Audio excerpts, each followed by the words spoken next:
Hello friends, तो आज हम थायराइड हार्मोन को आगे कंटिन्यू करते हैं। हमें देखना है अब mechanism of action thyroid hormone का क्या है। तो पहले आपको ये पता होना चाहिए कि ये जो है प्रोटीन या पेप्टाइड हार्मोन है। प्रोटीन या पेप्टाइड हार्मोन है। तो इसका जो मैकेनिज़्म ऑफ एक्शन है वो जनरल जो जैसा आपका प्रोटीन हार्मोन का होता था वैसा होगा। It has intracellular receptors which are located inside the nucleus. इसमें रिसेप्टर से ये क्या बनाएगा, हार्मोन रिसेप्टर कॉम्प्लेक्स बनाएगा, जिसकी वजह से कन्फर्मेशनल चेंजेस होंगे जो ट्रांसक्रिप्शन को इंक्रीज़ करेगा और फाइनली प्रोटीन सिंथेसिस को इंक्रीज़ कर देगा। एंटीरियर पिट्यूटरी में it enhances the transcription for growth hormone release. मतलब ये आपका क्या है, ये प्रोमोट कर रहा है ग्रोथ हार्मोन को। ठीक है। फिर there are positive effects on growth hormone because of this enhancement of the transcription of growth hormone. फिर ये कुछ जीन्स को भी जो है वो रेगुलेट करता है। उसके बाद हम देख लेते हैं इसमें actions of the hormone on various other organs या टिश्यू सिस्टम्स।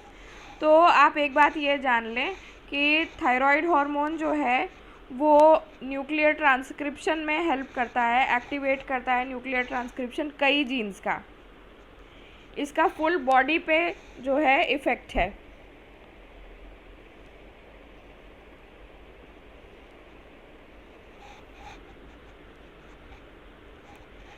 कैसे इफ़ेक्ट है ये इस तरह से देख लेते हैं हम लोग।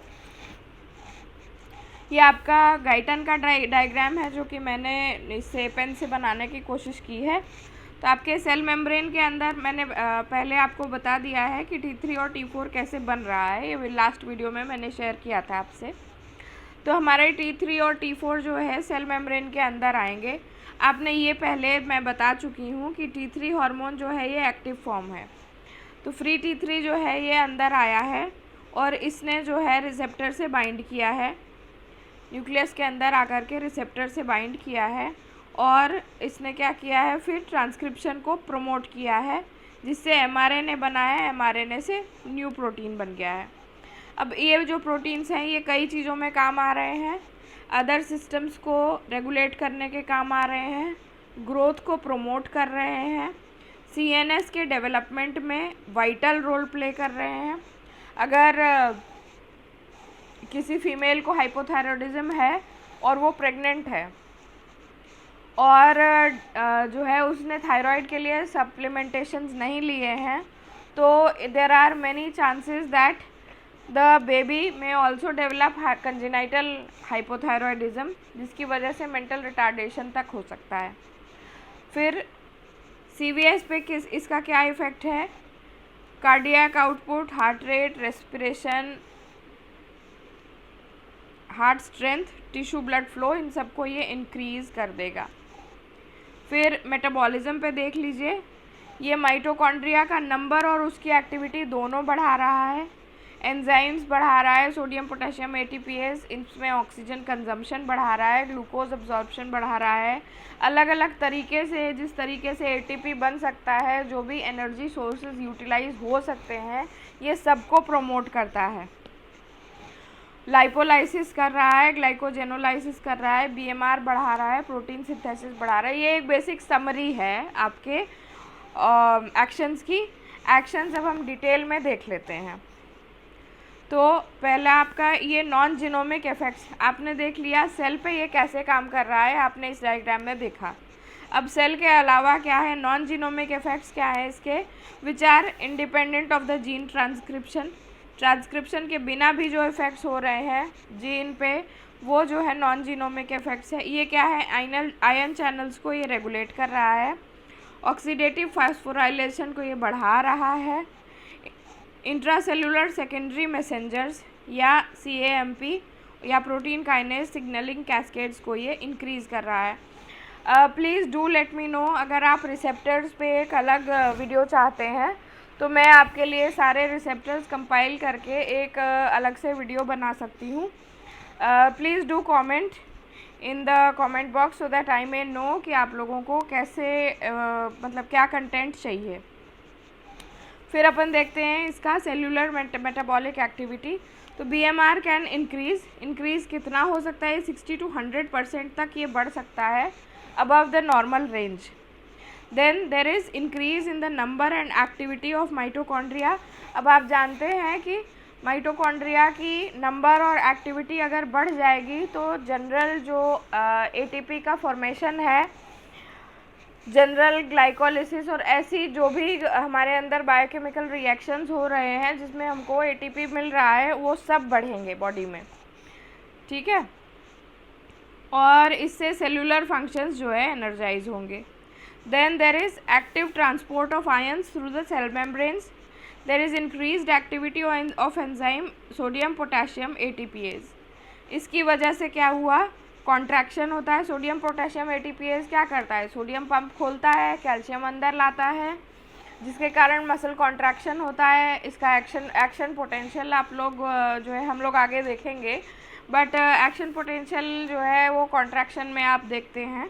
तो इसमें क्या होगा कि देर is increased amount of heat which is generated in the body. अभी ये हीट जनरेट हो रही है, वर्क डन हो रहा है, तो क्या होगा? आपका बेसल मेटाबॉलिक रेट जो है वो इंक्रीज़ कर जाएगा। Then there is positive effect on growth. ये क्या है? ये ग्रोथ हार्मोन के साथ मिलकर के नॉर्मल ओवरऑल ग्रोथ को प्रमोट करेगा। Then there are specific functions, आप देख लीजिए। कार्बोहाइड्रेट मेटाबॉलिज्म में ये क्या कर रहा है? कुल मिला के आपको ये याद रखना है एट योर लेवल कि कार्बोहाइड्रेट मेटाबॉलिज्म होगी और कार्बोहाइड्रेट जितनी भी सोर्सेज से कार्बोहाइड्रेट से ATP बन सकता है वो सब बनेगा, ठीक है। तो there is increased glucose uptake by cells. Then there is increased glycolysis. There is gluconeogenesis, मतलब नॉन कार्बोहाइड्रेट सोर्स से ATP का formation. Then there is increased rate of absorption from the GIT. Then there is insulin secretion. अब fat metabolism देखिए। Fat metabolism में ये क्या करेगा? Fat की स्टोरेज को कम करेगा और उसकी मोबिलाइजेशन को इंक्रीज़ करेगा। फैट स्टोरेज को डिक्रीज़ करेगा और फैट की मोबिलाइजेशन को बढ़ाएगा। This mobilization will lead to increase in free fatty acid concentration in the blood plasma. Mobilization of fat हुआ जिसके कारण फ्री फैटी एसिड्स रिलीज हो गए, ठीक है, जिस वजह से आपका free fatty acid concentration in the plasma ये इंक्रीज हुआ है। एंड इंक्रीज हुआ है तो there is also increase in the oxidation of the free fatty acid by the cells. Free fatty acid जैसे तो छोड़े नहीं जाएंगे तो उसका ऑक्सीडेशन होगा। देर आफ्टर लिवर फैट पे क्या होता है? If there is increase thyroid hormone, this will decrease the concentration of cholesterol, phospholipids and triglycerides in plasma. अब ये बढ़ेगा तो डिक्रीज ट्राइग्लिसराइड्स है तो फ्री फैटी एसिड्स बढ़ जाएंगे। देर आफ्टर थायराइड हार्मोन जब कम है तो क्या हुआ? ये सब का कंसंट्रेशन बढ़ गया। अब देखिए देर is increase in requirement of vitamins. क्यों होगा? क्योंकि थायराइड हार्मोन की वजह से कई मेटाबॉलिक रिएक्शंस जो हैं ये टेक पार्ट हो रहे हैं, जो कि नॉर्मल रेट में X पे हो रहे थे, तो ये X जो है ये बढ़ जाएगा। अब विटामिन जो हैं, विटामिन्स क्या करते हैं हमारी बॉडी में? ये कोएंजाइम्स या इंड्यूसर्स का काम करते हैं। ये किसी रेट ऑफ रिएक्शन को बढ़ा देते हैं या घटा देते हैं। तो जब ये एनाबॉलिक इफ़ेक्ट हो रहा है, हमारी बॉडी पे एडिटिव इफ़ेक्ट हो रहा है थायराइड हार्मोन की वजह से, तो there is increase in bodily enzymes of which vitamins are a part, and therefore there is increase in the vitamin demand. अब देखिए BMR पे इसका क्या असर है, हम लोग बात कर चुके हैं इस बारे में। 60 to 100% तक ये बढ़ जाता है। Overall effect increase thyroid hormone का ये होगा कि बॉडी वेट डिक्रीज़ कर जाएगा। बॉडी वेट क्यों डिक्रीज़ करेगा? क्योंकि आपका थायराइड हार्मोन बढ़ रहा है। There is increase in the overall activity.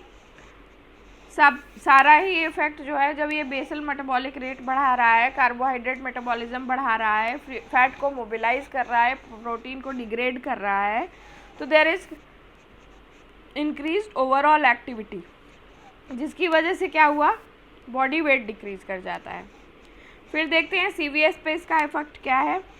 There is vasodilation. आप एक बात ये याद रख लें कि देयर इज़ वैसोडाइलेशन।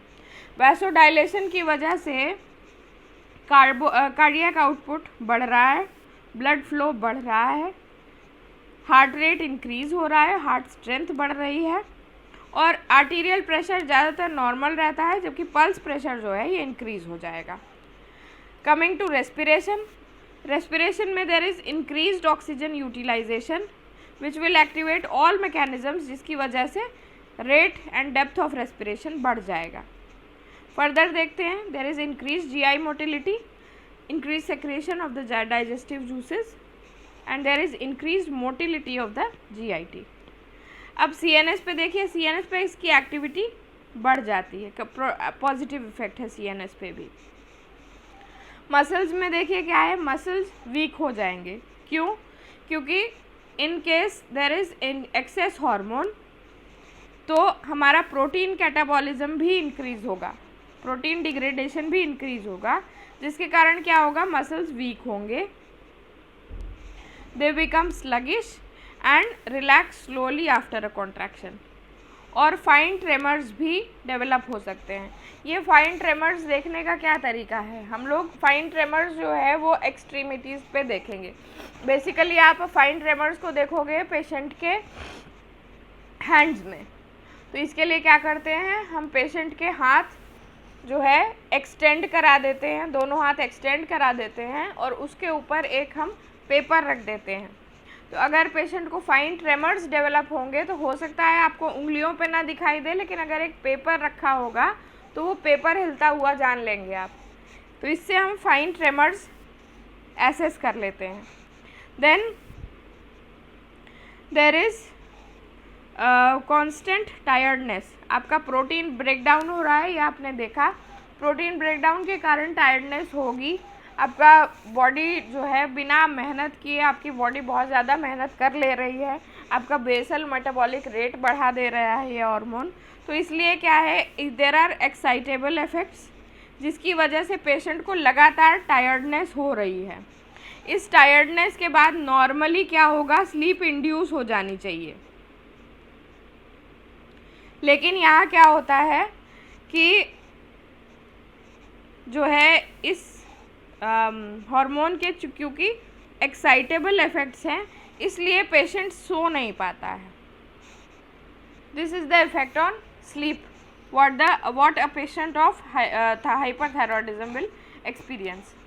तो आज आपने एक्शंस देख लिए हैं और मैकेनिज्म ऑफ एक्शन देख लिया है थायराइड हार्मोन की। नेक्स्ट वीडियो में हम हाइपरथायरॉयडिज्म और हाइपोथायरॉयडिज्म के बारे में डिटेल में बात करेंगे, क्योंकि हाइपरथायरॉयडिज्म और हाइपोथायरॉयडिज्म अपने आप में शॉर्ट नोट क्वेश्चंस हैं, जो कि आपको 90% है कि आपको ये प्रॉफ में मिल सकता है। आप इनको नेक्स्ट वीडियो में मैं आपको इसके डिसऑर्डर्स के बारे में बताऊंगी। Till then, goodbye. Please like, share, subscribe if you like my content. Thank you.